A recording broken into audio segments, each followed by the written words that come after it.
Hey everyone, कैसे हो आप लोग। Welcome to new blog. तो आज के इस ब्लॉग में मैं बात करूँगा, ठीक है, कि मैंने मैकबुक जो था, मैक मिनी, एक्चुअली जो मैक मिनी था मेरा, उसे मैंने क्यों परचेज़ किया था, ठीक है। तो बेसिकली मेरे पास ऑलरेडी एक लैपटॉप तो था ही, ठीक है। मैंने परचेज़ किया था कॉलेज समय में, ठीक है। कॉलेज जब स्टार्ट हुआ था ना, तब एक लैपटॉप परचेज़ किया था, ठीक है। तो मेरे फादर उस समय थे बाहर, सऊदी साइड में। तो उस समय मैंने परचेज़ किया था, ठीक है। वहाँ से इंपोर्ट कराया था, ठीक है। तो 76,000 समथिंग का वो लैपटॉप था। आज भी यार मस्त काम कर रहा है, बस उसका बैटरी डेड है, बाकी सारा चीज़ उसमें मस्त काम कर रहा है, ठीक है। लेकिन हुआ ये कि लैपटॉप जो है, लैपटॉप उस पर क्या है, हेवी काम बहुत ज़्यादा हो नहीं सकता है ना।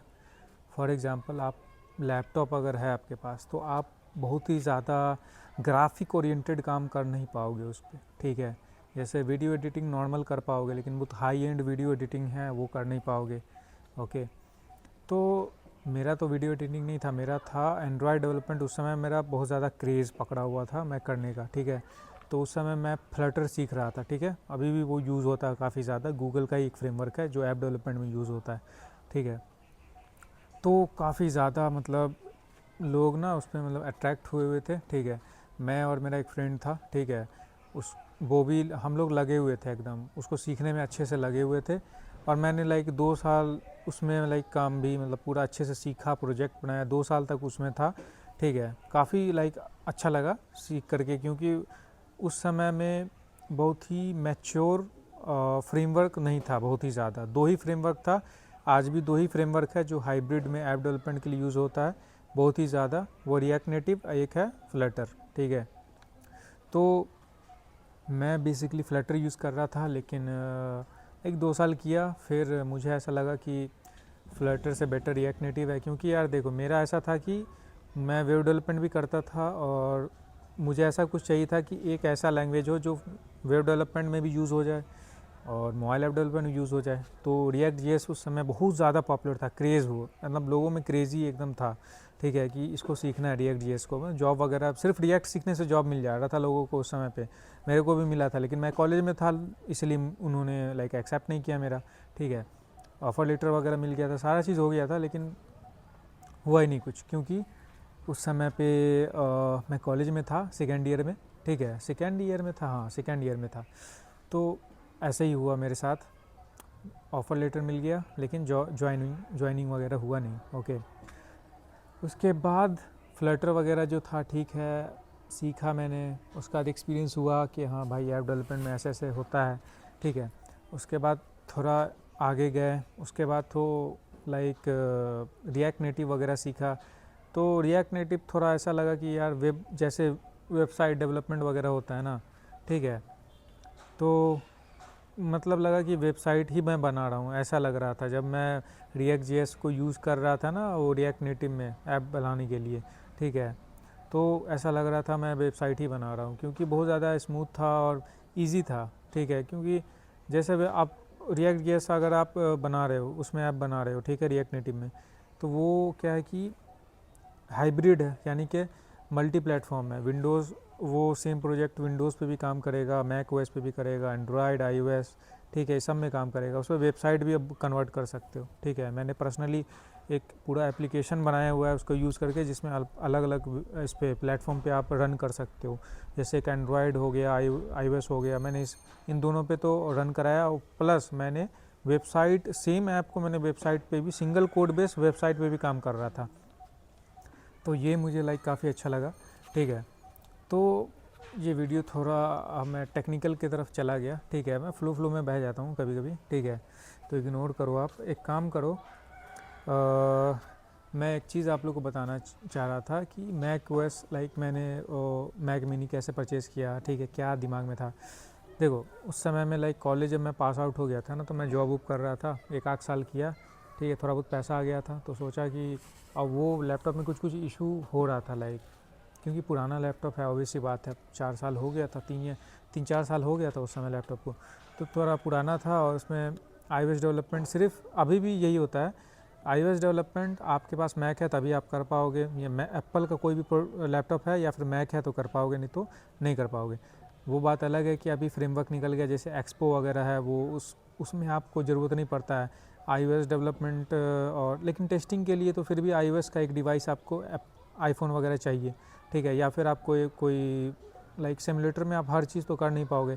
सिमुलेटर लाइक मैकओएस वगैरह में मिलता है, मेरे पास भी है अभी सिमुलेटर वगैरह, ठीक है, उसमें रन कर सकता हूँ मैं ऐप वगैरह को। तो ये एक बेनिफिट है, इसलिए मैंने परचेज़ किया था, क्योंकि उस समय में ये था कि कितना है तो एक आईफोन भी मैंने इसीलिए लिया था टेस्टिंग वगैरह करने के लिए iOS का ऐप को, ठीक है। मैंने मतलब ऐसे ही यूज़ करने के लिए लिया नहीं था, मैंने आईफोन लाइक उस समय ऐप डेवलपमेंट कर रहा था और काफ़ी ज़्यादा ऐप वगैरह लाइक बना रहा था। तो उस समय मैंने क्या किया कि टेस्टिंग पर्पज़ के लिए मैक ओएस भी लाइक मैक मिनी भी इसीलिए लिया था कि उस पर ऐप डेवलपमेंट वगैरह करूँगा, और आईफोन भी इसलिए लिया था कि उससे थोड़ा टेस्टिंग वगैरह ना रियल डिवाइस पे करते हैं, थोड़ा मतलब इंसाइट्स मिलता है कि काम कैसे कर रहा है, यूआई कैसा है, ये सब चीज़, ठीक है। तो बस यही था। और देखो मैक ओएस जो था बेसिकली उसको मैंने ख़रीदा था उस समय में 92,000 का, अभी मेरे को रेट का पता नहीं है। 92,000 में मैंने जब बिल देखा ना भाई, गवर्नमेंट ने 15,000 रुपया भाई टैक्स लगा रखा था, मेरा तो दिमाग ही हिल गया भाई। गवर्नमेंट तो कुछ देता होता है नहीं हम लोग को, ठीक है, मतलब टैक्स आप लोग इतना इतना मैं टैक्स पे कर रहा हूँ, ठीक है, और बदले में क्या मिल रहा है भाई, कुछ मिल रहा है ही नहीं कुछ खास। मतलब यहाँ मतलब पॉल्यूशन, एयर पॉल्यूशन है, कम से कम एयर पॉल्यूशन तो कम करे साला एयर पॉल्यूशन इतना ज़्यादा है ना, ठीक है, बहुत ही ज़्यादा है भाई। और इंडिया कैपिटल है दिल्ली, और दिल्ली में ही इतना ज़्यादा एयर पॉल्यूशन है, सोचो बाकी स्टेट का क्या हाल होगा, ठीक है। एयर पॉल्यूशन है, गंदगी है, इतना बहुत सारा चीज़ है जो अभी इम्प्रूव होना बाकी है। और इंडिया में अभी टाइम टू टाइम अनएम्प्लॉयमेंट वगैरह भी बढ़ रहा है, ठीक है। बहुत सारे लोग हैं ग्रेजुएट हैं जो जिनके पास स्किल्स है भी तो उनको जॉब नहीं मिल रहा है, क्योंकि यार अभी क्या है कि एआई के कारण तो और ज़्यादा ले ऑफ वगैरह हो रहा है। इंडिया आईटी हब था, अब इतना ऑटोमेशन आ गया है कि उतना एम्प्लॉय का रिक्वायरमेंट है नहीं कंपनी में, तो लोग क्या कर रहे हैं, फायर कर रहे हैं, बस यही है, ठीक है। बात यह है कि स्किल को इम्प्रूव करने के लिए ये सब चीज़ें यार, एम्प्लॉयमेंट वगैरह का ना गवर्नमेंट को कुछ इनिशिएटिव लेना चाहिए, ठीक है। गवर्नमेंट तो सिर्फ बोला था एक बार कि कितना बहुत सारे लोगों को, कितने लोगों को बोला था कि इंटर्नशिप दिलवाएंगे, जो 5,000 10,000 रुपये का इंटर्नशिप। यार 5,000 10,000 में क्या होता है भाई, रूम रेंट 15,000 रुपया होता है, 10,000 रुपया होता है शहर में, वो जाएगा आदमी अपना पैसा खर्चा करके इंटर्नशिप करने के लिए, फ्री में भी मिलेगा तो नहीं जाऊँगा कोई नहीं जाएगा, मतलब क्यों ही जाएगा कोई, आप ही बताओ। मतलब इंटर्नशिप वगैरह करने के लिए पैसा आपको पॉकेट से लग रहा है तो क्या फ़ायदा जा करके, है कि नहीं, तो कंपनी का फ़ायदा है सिर्फ।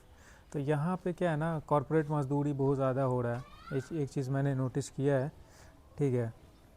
लाइक लोगों को फ़र्क ही नहीं पड़ रहा है, फ्रेशर है तो उसको 2.5 लाख 3 लाख रुपए का पैकेज दे रहे हो साल का, ठीक है। इतना तो यार आप यूएस निकल जाओगे, इतना एक महीना में इतना कमा लोगे आप, ठीक है।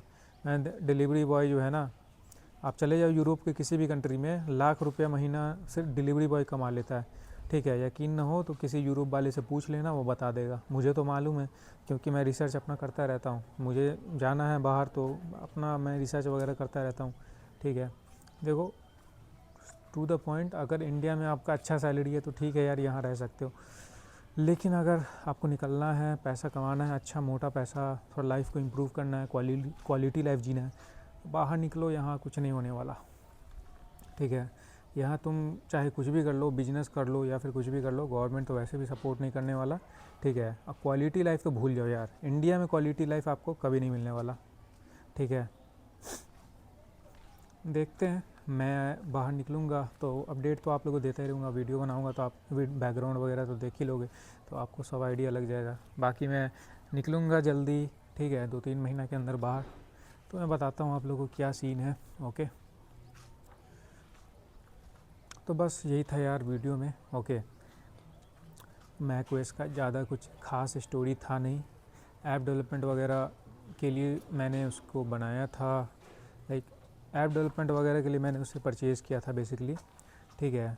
कुछ कुछ ऐप्स मैंने बनाया था, लाइक एक ऐप मैंने बनाया था उससे इंस्टाग्राम के जैसा ही था, ऑक्सी चैट नाम था उसका, ठीक है। काफ़ी लाइक अच्छा एप्लीकेशन था, लेकिन दिक्कत ये था ना, मेरे पास फंड्स नहीं था मार्केटिंग वगैरह के लिए, ठीक है।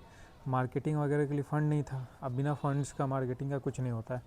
उसमें ऑलमोस्ट मैंने सारा फीचर डाल दिया था लाइक चैटिंग से लेके, और उसको मैंने यूज़ भी किया था, video call, chatting, audio call, सब चीज़ था उसमें, ओके। तो डाल दिया था मैंने, और उसमें एड्स वगैरह भी मैंने नहीं डाला था। उसका तो सोर्स कोड भी अभी मेरे पास पड़ा हुआ है, ठीक है। पूरा फुल स्टैक ऐप था, ठीक है। iOS एंड्रॉयड दोनों के लिए था, और वेबसाइट का भी सपोर्ट मैंने डालने वाला था। रिएक्ट नेटिव में मैंने बनाया था, सोच लो रिएक्ट नेटिव में सिंगल कोड बेस में 3 अलग अलग OS टाइप को सपोर्ट कर, 2 अलग अलग ऑपरेटिंग सिस्टम, एंड एक जैसे वेबसाइट है उसके लिए भी सपोर्ट था, 3 अलग अलग प्लेटफॉर्म के लिए सपोर्ट था, सोच लो। तो वो वही तो है कि एक बेनिफिट है मेरा कि अभी लाइक AI के कारण डेवलपमेंट फील्ड में ज़्यादा स्कोप है नहीं उतना, तो मैंने स्विच मारा साइबर सिक्योरिटी में।